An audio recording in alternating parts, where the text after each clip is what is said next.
дуруд бинандагони азиз, барномаи ахбори озодӣ аз студияи марказӣ дар шаҳри Прага тақдими шумо мешавад. Шалои Гулхоҷа ҳастам. ҳамроҳатон. ҳоло таваҷҷӯҳ кунед ба сархати мавзӯи барномаи имрӯз 14 декабр.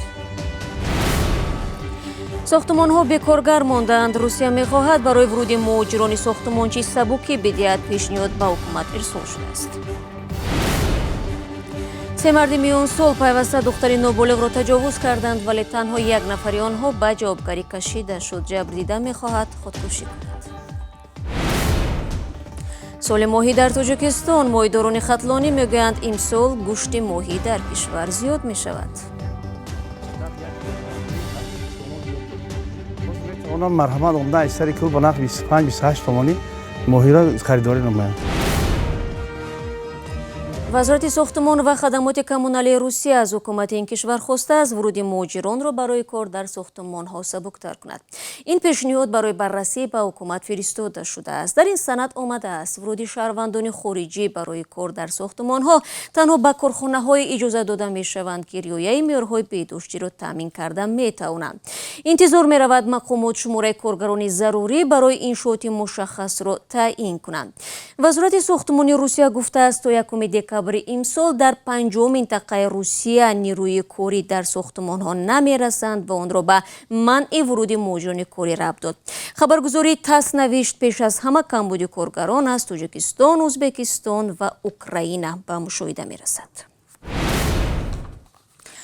пайвандони Абдуҷаббор Қурбонов маъруф бо номи ҳоҷи Ҷаббор иддао мекунанд ки маъмурони раёсати мубориза ба зидди терроризм ва экстремизми вазорати корҳои дохилии Тоҷикистон онҳоро мавриди пурсиш қарор доданд. онҳо дар суҳбати видеоӣ ба радиозодӣ гуфтанд ки бар зидди ҳоҷи Ҷаббор бо гумони ҳамкорӣ бо терроризм тафтишот оғоз шудааст. ҳоҷи Ҷаббор аз соли 1997 ба ин тараф дар Русия ба тиҷорат машғул буда аз чеҳраҳои шинохта дар миёни муҳоҷирони кории тоҷик маҳсуб мешавад. ӯ рӯзи 13 декабр оғози тафтишоти пешакӣ аз тарафи мақомоти интизомиро тасдиқ кард. ҳамкорам Мирзонаби Холиқзод ин мавзӯъро пайгирӣ дошт. дуруд бар шумо. хуб, сабаби аслии даъвати наздикони ҳоҷи Ҷаббор чӣ будааст? бале шаҳло ҳамин рӯз бо намояндаи риёсати мубориза бар зидди терроризм ва экстремизми вазорати кори дохилӣ тамос доштанд. вале ҳамсари ҳоҷи Ҷаббор иддао мекунад ки ӯро корманди ин риёсат бо номи Анушервон даъват карда мавриди пурсиш қарор додааст. худи ҳамин Анушервон дар суҳбати телефонӣ бо мо нагуфт ки онҳоро даъват накардаем. ӯ танҳо гуфт ки бояд ҷаласа равад ва бо ҳамин суоли мо бепосух монд, яъне таъиду такзиб накард. аммо Садафмо Тешаева ҳамсари ҳоҷи Ҷаббор як рӯз баъд аз даъват шуданаш ба ҳамин риёсат ки дар 7 километри шаҳри Душанбе воқеъ аст ба радиои Озодӣ гуфт пурсиши онҳо рӯзи 10 декабр сурат гирифтааст. мо ҳами чора бинанд барои шавҳари маро тухмат кардагиянд, ҳами чораро бинанд биёванд доказат кананд мона ки кадом вақт кадом саат дар кадом ноҳия и ҳами симкарти гирифтагӣ чишидагӣ дар кали хуҷайни ма задагия мира биёванд мо талаб дорем. тавре дар ҳамин навор дидем пайвандони ҳоҷи Ҷаббор мегӯянд аз намояндагони риёсат хоҳиш карданд то рӯзи сешанбе маълум кунанд ки вай дақиқан ба чӣ муттаҳам аст ва дар куҷо чӣ кори хилофи қонун кардааст. хуб, яъне то фардо маълум кунанд. вале шумо бо худи ҳоҷи Ҷаббор тамос доштед ва вай чӣ мегӯяд? бале дақиқан мо тавонистем бо ҳоҷи Ҷаббор тамос гирем. вай гуфт ки як моҳ пеш дар Тоҷикистон буд ва ҳеҷ мақоми умури дохилӣ ё амнияти ӯро ба пурсиш даъват накардааст. ҳоҷи Ҷаббор мегӯяд ки бо иддаои мақомот ошно ҳаст ва ҳеҷ гоҳ бо номи худаш симкарте надошт ва ҳеҷ гуна тамосе бо гурӯҳҳои тунра ва террористӣ надоштааст. земнан Иззат Амон раиси созмони маркази тоҷикон дар Москав ки бо ин қазия ошно ҳаст ба радиои Озодӣ гуфт ҳоҷи Ҷаббор бештар ба муҳоҷирони тоҷик ва донишҷӯёну варзишкороне ки дар Москав фаъолият доранд кӯмак мерасонад. дар рӯзҳои пандемия хусусан барои муҳоҷирони тоҷик кӯмак кардааст. азбаски шахси бонуфуз аст ва чанд бозорро зери назорат дорад, таври Иззат Амон мегӯяд шояд ба доираҳои дар Москав ва дар Душанбе хуш намеояд ва мехоҳанд нуфузашро кам кунанд. ташаккур барои суҳбат. ногуфта намонад ки номи ҳоҷи Ҷаббор чанд дафъа аз ҷумла дар робита ба ҳақситонӣ дар бозорҳои Москав дар сархати расонаҳои Русия қарор гирифтааст.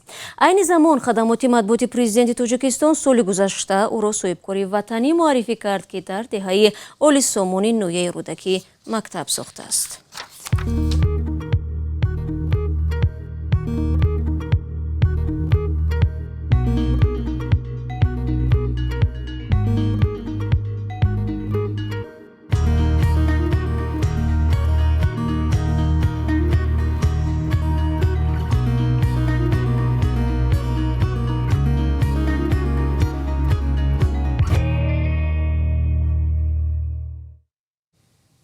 شما برنامه خبری رادیو آزادیро тамошо доред. دادگاه در قرقیزستان اخیراً گمانبران تجاوز به ناموس دختر 13 ساله را بیگناه گفتند. تنها یکی از متهمان عیبدار اعلان شد، اما با وجود همه دلایل‌ها دادگاه نسبت او جزای سبک پیش بینی نمود. نزدیکان دختر نابالغ بر این باورند که او در سالهای نزدیک به آزادی می‌براید. همکاران ما از بخش نستعلیق وریمیا با والدان دختری تجاوز شده هم صحبت گردیدند و این گزارش را آماده کردند. اسم قهرمان این گزارش دختری نابالغی که بارها تجاوز و آزار و اذیت شده است تغییر داده شد. به نقل نزدیکان وی 3 مرد کلانسال نیم سال دختری 13 ساله را تجاوز نموده او را به نوار می گرفتند. من اصلا فکر نمی کردم که سرنوشت دخترم چنین خواهد شد و آینده او را برباد می دهند. دختری من میگوید که میخواد بمیرد. حالا تنها مادرش با او صحبت میکند. پس از آنکه یکی از جنایتکاران را آزاد کردند، دخترم دیگر با من صحبت کردن نمیخواهد. حالا یگانه دختر این پدر در مرکزی بحرانی زندگی دارد. النورا که از یکی از جنایتکاران حامله دار شده بود مجبور شد اسقاط حمل کند. این حادثه رسا 1 سال پیش رخ داد. النورا خواننده صنف 7 همراه با بابایش در ده زندگی میکرد. 28 نوامبر دخترم از درس آمده و بیرون برآمد و دیگر بر نگشت. همین طور شب روز شد و او بیدرک بود. بگاه روز دیگر او پیدا شد. به خانه همسایه ما آمد. میترسید که به خانه خودمون درآید. همسایه به من زنگ زد و من رفته دیدم که دخترم گریه میکند. فهمیدم. پرسیدم که او در کجا است؟ گفت در خانه خودش. من او را پیدا و لطوکوب کردم. با باوری نزدیکان دخترک آن شب حرمت یک همدیهه 45 ساله‌شان المیرا را تجاوز کرد. او دخترک را با راه فریب به بیشکک برده دست درازی نموده است. بعدتر والدان المیرا فهمیدند که تا این وقت بجز حرمت 2 نفر دیگر هم دخترشان را تجاوز کرده است. نفر اول یک مسئولی با گرمی تامین کردن مکتب بوده است. دومی هم در همین مکتب کار میکرده است. چند پیش دادگاه در قرقیزستان ژالداشبک را بیگناه اعلان و آزاد کرد. با گفته نزدیکانش او حالا برای طبابت به جای دیگر رفته است. پیوندان این مسئولی تامین کننده مکتب با گرمی به خبرنگاران گفتند که ژالداشبک بیگناه است و المیرا خودش زندگی بی نظام داشت. من به این باور ندارم. او نمیتوانست چنین کاری کند، زیرا 5 وقت نماز میخواند. با سوال آن که آیا آنها به خانواده دختر مبلغ پیشنهاد کردند، آنها پاسخی رد دادند. ولی والدان النورا ادعا دارند که نزدیکان عیبدار شونده چند بار به خانه آنها آمده تلاش کردند با پول مسئله را حل کنند. این نوار از لحظه آخرین واخوری آنها با خانواده النورا است. در نوار پدر و مادر ژالداشبک با پسری کلانی و کلینشان به خانه والدان النورا آمده با آنها پول پیشنهاد میکنند. والدان النورا پول را نمیگیرند. با گفته آنها پیوندان عیبدار شونده های دیگر هم با آنها پول پیشنهاد کرده خواهش کردند که از بالای قرار دادگاه ناحیوی شکایت نبرند. این دادگاه در مرافعه دوم یکی از گمانبران را آزاد کرد. در این نوار دیده می شود که دادگستر صابر سعادان بیکارا را در جریان مرافعه چند بار خواب برد. عیبدار شونده سیوم سنگینبک اولو ارجان را که نیز در مکتب مردی کاری میکرده است روز 11 دکبر آزاد کردند. والدان النورا ادعا دارند که او دخترک را به بینای مکتب کهنه برده تجاوز کرده است. او همچنین تمام این حالت را به نوار گرفته النورا را ترسانیده است که آن را به همسنفانش نشان میدهد. در نهایت تنها حرمت 45 ساله که دختر نابالغ را با راه فریب به بیشکک برده بود جزا گرفت. دادستان به او 20 سال زندان را طلب کرد، اما دادگستر این ماده را به جزای نسبتاً سبک تغییر داد. حرمت 7 سال و 6 ماه حکم زندان گرفت. وکیل دفاع النورا میگوید دادستان ها تا آخر تلاش کردند تا جنایتکاران به جوابگری کشیده شوند. در وزارت کارهای داخله هم میگویند گناه عیبدار شونده ها اثبات شده است. ما تمام دلیل ها را جمع آوری کرده پرونده را با ماده تجاوز نابالغ به دادگاه فرستادیم. آنها میدانستند که دخترک نابالغ است و در مکتب میخواند. گمانبر اولی که او را تجاوز کرده است به دیگران گفته است که میشود دختر را با تحفه و ترس به دام خود افکاند. قسمی از مهلت جزایی خود را حرمت الکی در زندان سپری کرد. عیبدار شونده های دیگر در آزادی هستند. پدر النورا بازنشسته و معیوب گروه دوم است. او تلاشش را برای مجازات تجاوزگران دخترش ادامه می دهد. وی ادوکات گرفته است و امید دارد که در پایتخت دادگسترها قرار عادلانه قبول خواهند کرد. برنامه خبری رو ادامه میدیم و برمیگردیم به تاجیکستان. در خطلون موحیداران تخمین میکنند که امسال در بازارهای کشور گوشت ماهی فراوان میشود، زیرا در برابر زیاد شدن خواجگی موحیداری صید آن نیز در کلهای جنوب تاجیکستان افزوده است. در همین حال شرکت ها گفتند اگر برایشان دولت امتیاز میداد شاید نرخ این گوشت پرهیزی نیز به مراتب ارزانتر میشد. کامرسیت تا موضوع ادامه میدهد. موحیداران در ناحیه عبدالرحمن جامی این شب و روز سرکارند. آنها باور دارند که امسال بیشتر از نقشه ماهی را جمع آورده و به بازار میبرند و احتمال نرخ آن نیز تا حد پایین و برای مردم دسترس می شود. حالا 1 کیلو نرخ گوشت ماهی در بازارهای ولایت خطلان وابسته به نوعهایش از 30 تا 35 سامانی و در بعضی حالت از آن گرانتر یا ارزانتر است. اکثر خانواده ها در تاجیکستان میگویند برای خریدن گوشت ماهی سرمایه کافی ندارند و یا اگر سرمایه هم داشته باشند یافتن گوشت ماهی نه در همه گوشه های کشور امکان پذیر هست. اما نمایندگان خواجگی ماهی خوشزاد در ناحیه عبدالرحمن جامی میگویند هر سال نقشه جمع آوری ماهی را افزایش میدهند و امسال 50 تن بیشتر ماهی را به مردم دسترس خواهند کرد.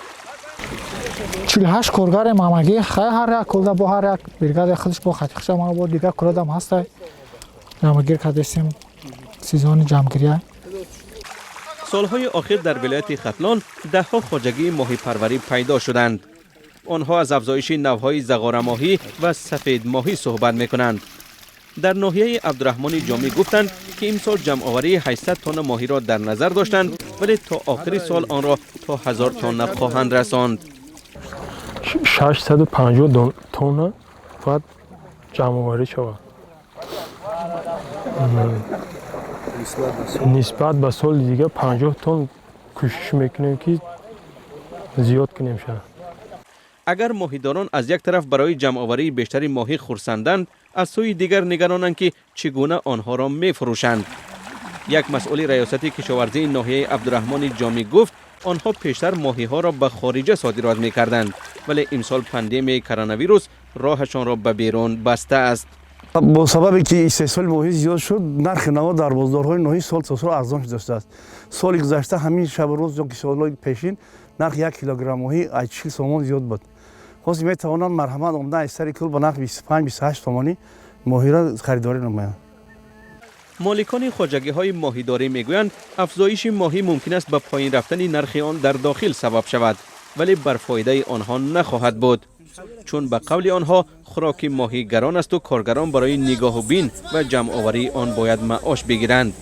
آنها میگویند در چنین لحظه های مشکل باید حکومت سبکی دهد تا هم ماهی فراوان شود و نرخش نیز به طور قابل ملاحظه پایین بیاید و مردم آن را به یک جزء خوراک هر روزه خود تبدیل دهند. در حالی که بنیاد کودکان سازمان ملل متحد در سال گذشته در گزارش گفته بود که حدود 70% کودکان در تاجیکستان به گوشت و ماهی دسترسی ندارند. و آوازخوان زاده تاجیکستان منیژه سنگین امروز سفیر حسن نیتی آژانسی سازمان ملل متحد اوید به پناهندگان در روسیه تعیین شد. این آوازخوان 29 ساله مقیم مسکو با ترانه‌های اجتماعی و فعالیت جمعیتیش بسیار معروف شده است. دفتر کمیسریت عالی سازمان ملل در روسیه میگوید در روز 70 سالگی تأسیس این اداره قرار شد منیژه سنگین را به حیث اولین سفیر این سازمان معرفی کنند. دوستان عزیز، فرصت برنامه ما اینجا به پایان میرسد. اخباری از این بیشتر چون همیشه میتوانید در سامانه رادیو آزادی زیر نشانی www.azadi.org بخونید. نوارهای روز در صفحه آزادی ویدیو در یوتیوب گذاشته می شود. همچنین صفحه ما در شبکه‌های اجتماعی در خدمت شما عزیزان است. یادتان نرود فردا همه شما را با خبرهای نو و تازه منتظر خواهیم بود. تا آن دم خدا نگهدارتان و خود را احتیاط کنید.